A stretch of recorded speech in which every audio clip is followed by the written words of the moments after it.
Well, I didn't do much. I was a teacher. I was a teacher in this August Institute when it was called the Tech. I was teaching sociology and psychology. And then from here, I went up to Belfast and taught at the Rupert Stanley College in Belfast, which is now part of Biffy. Again, taught sociology and psychology. I went to see a play once and thought it was crap. And I said to myself, I could do that. I could do better than that. And my arrogance, I thought that I could. And sort of like 25,000 pieces of paper later, and 900 characters and 25 hours of drama, I found out I couldn't. So that was my sort of like first two years of doing a play. I just started by saying, look, I want to try this. I like doing this, and it's great catharsis as well. It's great therapy. It's great, for getting things out of your system. When you're feeling a particular issue or problem or concern, you can create a character, and the character is a conduit for the issues and the problems that are there. So I more or less just fell into it. In the house one day, there was a guy at the house, and he grabbed the script that I'd been working on. He came in and he says, look, let me show it to somebody and see what they think, And sort of reluctantly, I says, all right, at the same time wanting to know what somebody thought of it, And a couple of weeks later, I got a phone call just to say, look, can you come and talk to us? And I went and talked to this theatre group, and they thought it was something they could maybe work with. I went away and did some extra work then on it, and I come up with a play called Beatin Docket. I was talking to Aggie, I was talking to Sarah, and she was talking to Mrs. O'Connor, and she was upset. Her wee boy loved Kish. Her wee boy was telling her that Masha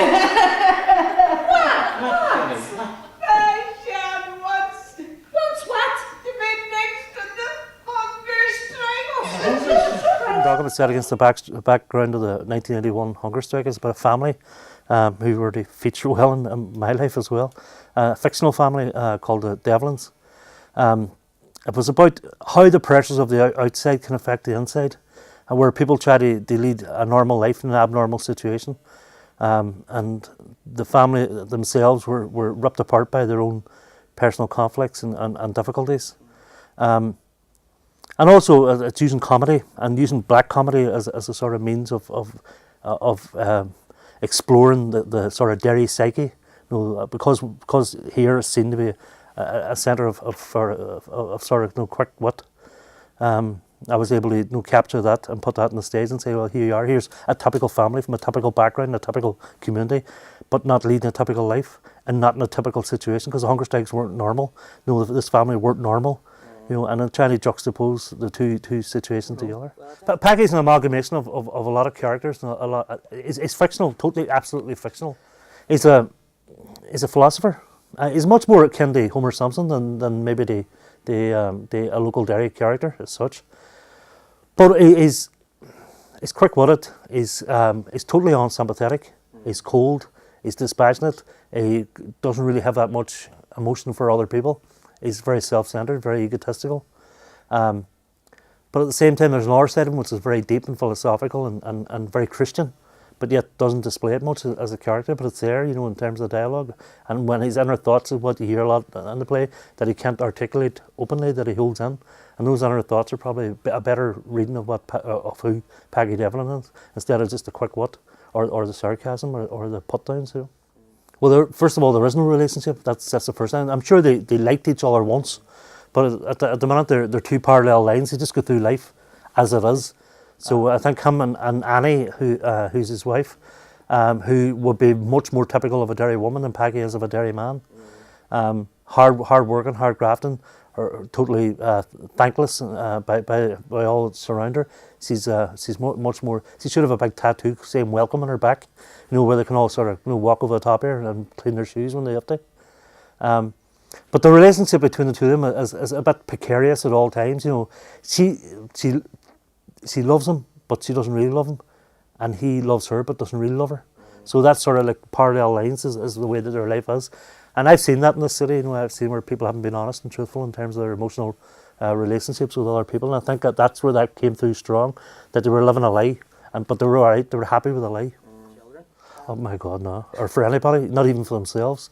No, you wouldn't want them to be role models. And I think you can see a difference in the family traits of the children. there is a basic difference on them all, but should they ever be, God forbid, should they ever be a role model for anything that breathes or moves or walks?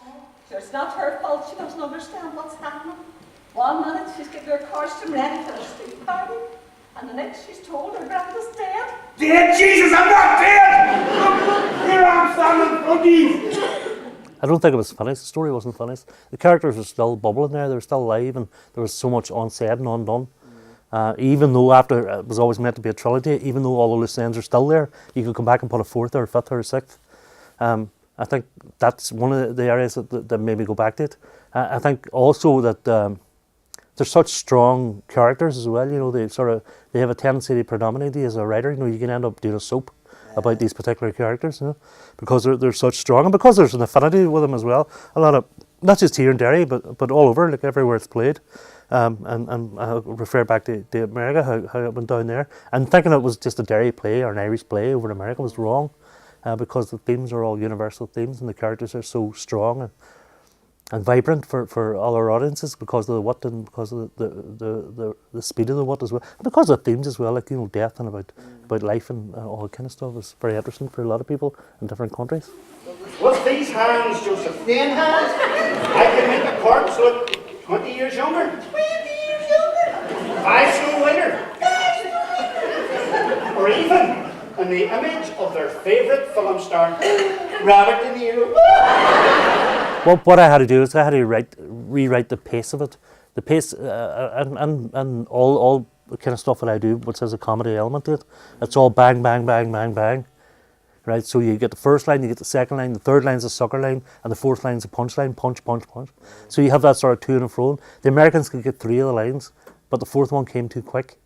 So the timing all went off. So I had to restructure the lines in America to take down the speed of it because it came too quick. Because they're going, what, where, what?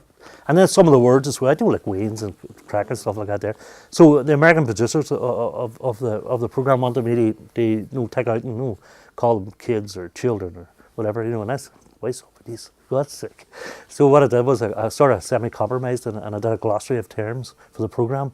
So the program with about 50 terms, which are Derry terms, but talking about baps, these are French rolls, ways, children. It still amazes me, what the connection is of the play.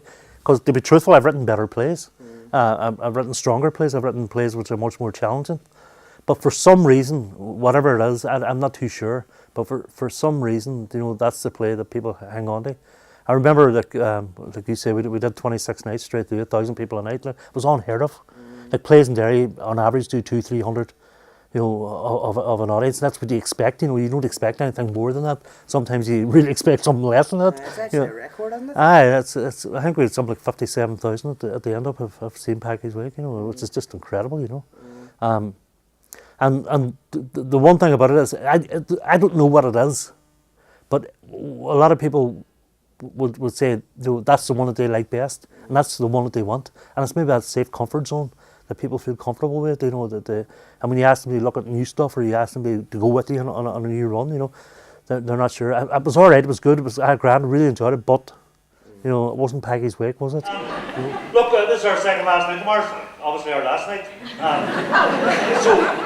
What we'd like you to do, please, if you could maybe, just for one night, or 5 nights altogether, if you keep the ending to yourselves. I know it's quite hard to ask a lot of Derry people to keep a secret.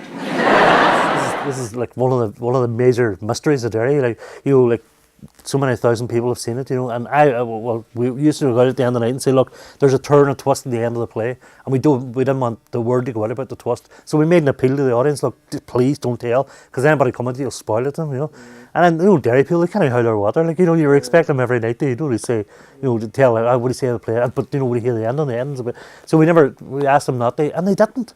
Like thousands and thousands of Derry people. Some of them were paid informers, some of them were touts, and they held it. Enter the minstrel in clues of fire. My role it is to verbalise in rhyme, to tell you of a raucous love, how it falls to earth like a moribund dove. And what I'd noticed after sort of sitting back and looking at the play when it first ran out, some things work and some things don't work, and you hadn't much time to re-look at them. And this time we decided to redo it. and I redid to do Big Do, if that's proper English. I rewrote some of it. It was first staged about four or 5 years ago, and you do have to play. You run a play out in front of an audience just to see, like a test drive, just to see what works and what doesn't work. And we tried it again, and it worked as a play. It worked a lot better the second time round. But that's sort of the experience of hindsight, knowing what has to be done. Go easy, Johnny. Go easy, my arse. When are you going to get it under that thick skull? You are going to lose Annie. The Big Do is about, we used in the PR for it, we used love, lust and broccoli. What it was about was the search for love. All the characters who are in the play are all searching for love in some way. With some it's lust, with other ones it's about a relationship, a permanent relationship. With other ones it's doubting whether they can ever have a relationship again. And it's also with Packie and Annie Devlin, it was wondering if they ever had a relationship in the first place, but knowing that they had something but not sure what it was, but just go with whatever it is. If it's called love, well, that's all right. If it's called life, that's all right. If it's called being used to somebody, that's all right. But they were never quite sure what it was about. You should be ashamed of yourself the way you go on about who I want and the way you behave yourself with that Frenchman. Well, let me tell you something. Jack happens to be the best thing in my life at the moment. Oh, is that right? Well, I remember you used to say that about me. I was welcome home, Mother. No.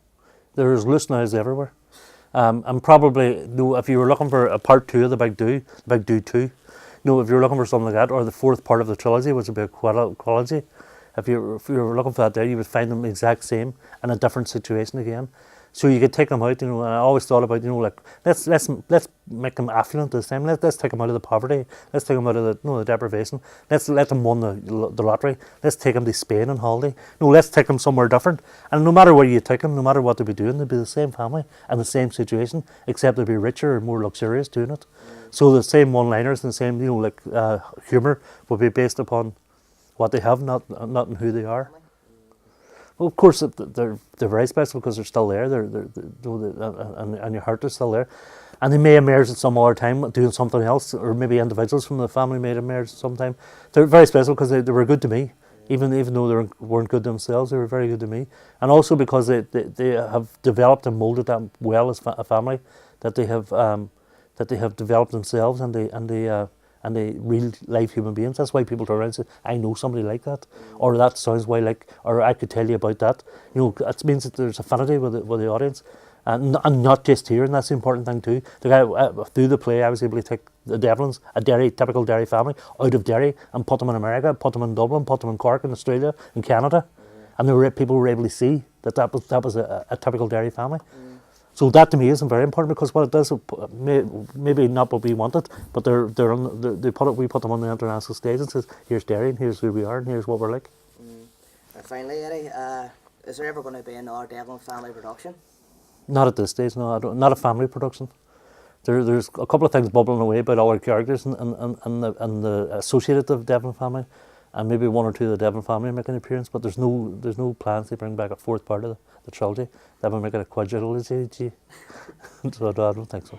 Look, these were absolutely brilliant. Look, thanks for everything. We've a great cast. We love doing it to you. Thanks a lot.